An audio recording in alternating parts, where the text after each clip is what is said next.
বাস ও লরির মুখোমুখি সংঘর্ষে আহত 25 জন বাসযাত্রী। মুর্শিদাবাদ জেলার কান্দি থানার অন্তর্গত গোকর্ণ এলাকায় বাস এবং লরির মুখোমুখি সংঘর্ষের ফলে আহত হল 25 জন বাসযাত্রী।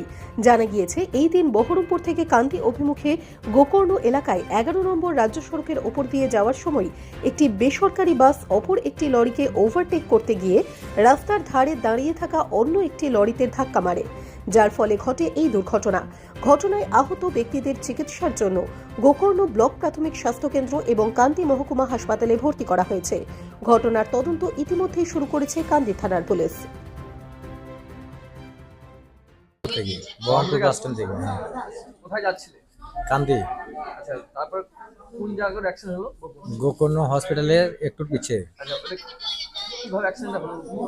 মানে বাসটা খুব রেসে আসছিল আর একটা গাড়ি লেগেছিল, সেই গাড়িতে আপনার ছিল ধানের গাড়ি লেগেছিল।